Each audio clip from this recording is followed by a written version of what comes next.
From the St. Louis Public Radio Newsroom, this is The Gateway. It's Thursday, August 22nd. I'm Abby Larico. When a Ferguson police officer shot and killed Michael Brown 10 years ago, it brought policing in the city under scrutiny and federal oversight.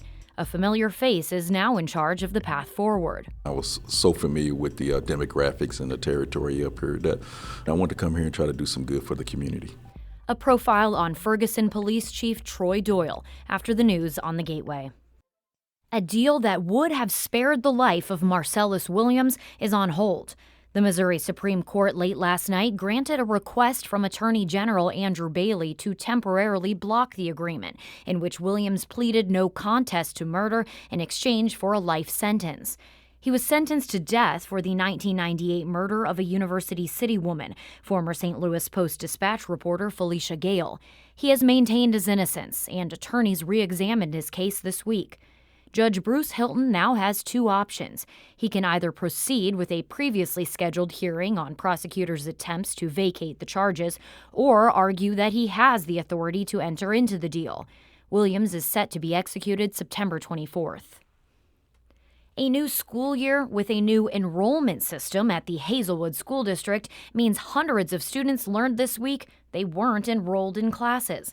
St. Louis Public Radio's Andrea Henderson reports on the impact. Janie Henderson enrolled her son into Hazelwood West High School in June. She just found out that he wasn't registered for classes. The mother of 5 spent hours this week at the district's Opportunity Center trying to get her son enrolled. Officials explained they didn't have any of his necessary paperwork to start school. Henderson says officials never told her they were experiencing enrollment system issues. She says the delay hurt her son. My son in 9th grade, so I feel like they were taken away from him. His first day of high school. And I feel like that's a experience. So I was kind of upset because I feel like they can't get that back. The district started the semester Monday, but Henderson's son started school Wednesday. She says she's paying for ride shares to and from school for her son because the district is also having bus issues. I'm Andrea Henderson, St. Louis Public Radio. St. Louis County is taking back control of its animal shelter and adoption center. For the past 2 years, the Animal Protective Association of Missouri has been in charge of its operations. The county partnered with the APA in an effort to create a safer environment for the animals in its care and its employees. At the time, the Olivet shelter was beleaguered with overcrowding, inadequate services, and controversial euthanization practices. Outsourcing came with new employee training and facility best practices. Management touted an increase in the number of pets adopted into homes. Now the shelter will transition back to county operations in the coming months. In a statement, both organizations say they will continue to work together to build local capacity to look after and adopt out more animals. The county and APA had originally signed a 5-year contract for nearly $16 million. A massive 3D printer is building the first new homes in Cairo, Illinois in nearly 50 years. Eminence Resource Incorporated unveiled the 3D printing project in the southern Illinois town this week. It will take the machine about 45 hours to print the outer and inner walls for a duplex. Cairo Mayor Thomas Simpson says this is just the beginning for his community. This is just the first home that's going to be built. Reason I want us to be here because we've got 15, 17. You can put a lot of homes on this property, folks. We can build a nice community for the folks, and it's all about those families who were displaced from Elmwood and McBride. We've got people, they're ready to come home, and I don't blame them. Hundreds of people were displaced when the Federal Housing and Urban Development Agency shuttered and condemned 2 apartment buildings that had fallen into squalor 5 years ago. People affected by the housing crisis will receive homes. Simpson and others say they hope this project will spur more like it and help Cairo rebound from years of economic decline. The Festival of Nations at Tower Grove Park this weekend is an annual celebration of the region's multicultural communities. Immigrants account for about 5% of the region's population, and the International Institute of St. Louis is a leading advocate for boosting those numbers. This year, the organization reports welcoming the largest number of immigrants and refugees seen in 20 years. Ario Benson is the president of the International Institute, which organizes the Festival of Nations. He says in the last 6 months, the organization has helped settle people from at least 23 countries speaking 55 different languages. Nations are built by the strength of local communities. local communities in the United States are made stronger by the ability for those communities to embrace and integrate diversity. In that spirit, this year's festival will also include a booth showcasing parts of St. Louis culture, think Ted Drewes and toasted ravioli, geared toward new immigrants, along with dozens of international vendors, artists, and entertainers. The event runs Saturday morning through Sunday evening.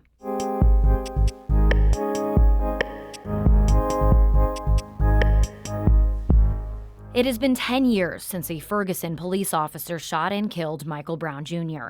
His death prompted a Justice Department investigation that found widespread problems with policing in the city. It's under a federal mandate to make major policy changes. St. Louis Public Radio's Rachel Lippmann has this profile of the man who is now in charge of that task.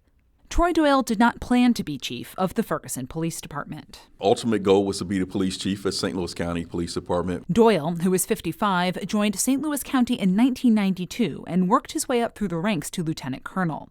But last year, he realized he would not advance any further and retired. On March 14, 2023, the Ferguson City Council approved his hiring by a unanimous vote. It was almost like a natural fit for me to be here as the chief of police. I was so familiar with the demographics and the territory up here that I wanted to come here and try to do some good for the community. Doyle first wore the uniform of the Pagedale Police Department. He spent a good part of his St. Louis County career in the North County precinct. As that precinct's commander in 2014, he logged many hours along West Florissant, the epicenter of protests against Brown's killing. I felt the pain, the emotions in the community and the people who were out there. His job, he says, is to take that pain and use it to transform the way his officers police the city. He's drawing from his own lived experience as well.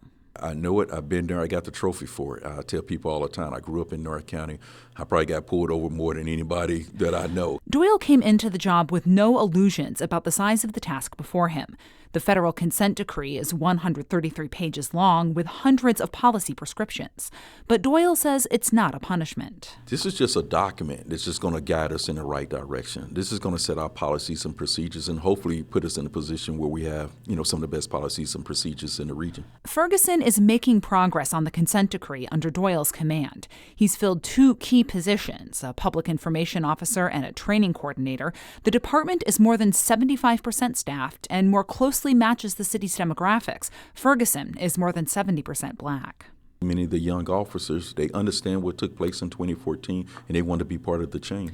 Travis Brown is one of those officers. Doyle hired him away from St. Louis County and made him a key part of his staff. Brown suffered a severe head injury on August 9th while trying to arrest protesters who had broken down fencing at the Ferguson police headquarters. At a briefing on the situation for the media, Doyle was visibly angry. Everything that the activist community has advocated for, as far as body-worn cameras, implicit bias training, crisis intervention training, all this stuff, we have done all of this. What are we protesting?